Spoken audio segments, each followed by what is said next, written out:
আলাইকুম viewers, welcome to তাজিনাস recipe. আশা করি আপনারা সবাই ভালো আছেন। আজ আমি আপনাদেরকে অসম্ভব স্বাদের চিতল মাছের কোপ্তা কারি তৈরি করে দেখাবো খুবই সহজ পদ্ধতিতে। চলুন তাহলে শুরু করা যাক। এখানে আমি 800 গ্রাম চিতল মাছ নিয়েছি, এটাকে ভালোভাবে পরিষ্কার করে ধুয়ে নিয়েছি। এখন এখানে আমি শিলপাটার মধ্যে এটাকে থেতু করে নেব, আর কাঁটাটা আমি সরিয়ে নেব, তাতে করে সুন্দরভাবে কিমাটা বেরিয়ে আসে। তো বেশিরভাগই কিন্তু চিতল মাছের কাঁটাগুলো চামড়ার মধ্যে লেগে থাকে। আমি এখন হাত দিয়ে এই মাছের কিমাটা সুন্দরভাবে বের করে নিচ্ছি, আর এইভাবে করে আমি সবগুলো কিমা বের করে নেব। চাইলে সিদ্ধ করে নেওয়া যায়, তবে এভাবেই সবচেয়ে সহজ আমি মনে করি, তাই আমি এভাবেই করে নিচ্ছি। তো এভাবে করে আমি সবগুলো করে নেব। আর এখানে আমি সবগুলো করে নিয়েছি। মাছের কাঁটা আর স্কিনটা এখানে রয়ে গেছে, এটাকে ফেলে দেব। তো এখন আমি এখানে যা যা দেব, প্রথমে আমি স্বাদ মতো লবণ দিয়ে দিচ্ছি। তারপর আমি এখানে দেব মরিচের গুঁড়া হাফ টিস্পুন,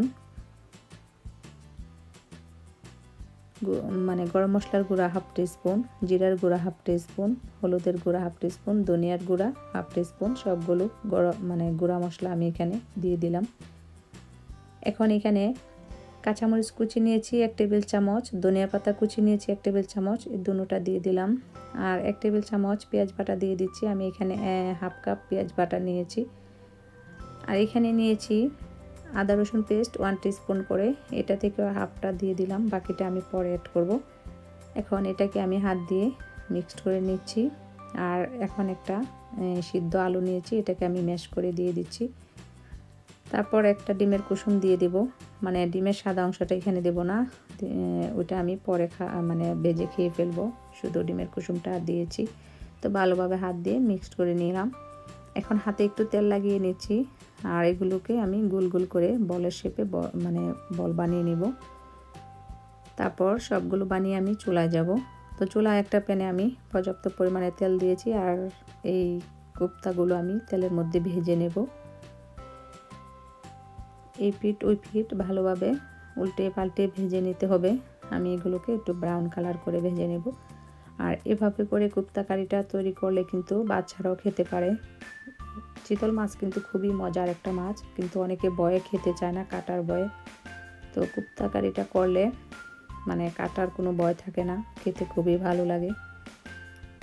তো আমার এখন এই বলগুলো ভাজা হয়েছে, আমি এগুলোকে এখন উঠিয়ে নেব। এখন চুলায় একটা প্যানে দিয়ে দিলাম 1/4 কাপ তেল, তারপর একটা তেজপাতা ছেড়ে, আর এখন যে পেঁয়াজ বাটা নিয়েছি সেটা দিয়ে দিলাম।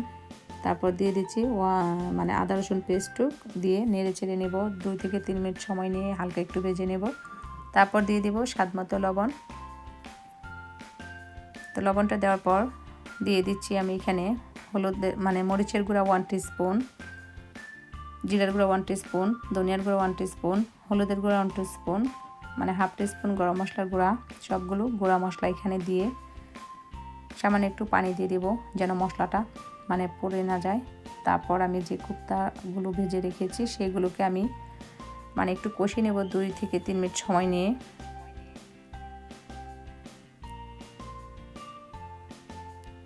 আমার এটা এখন কষানো হয়েছে।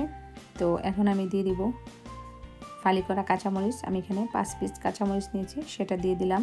দিয়ে তারপর আমি এখানে গরম পানি দিয়ে দেব পরিমাণ মতো,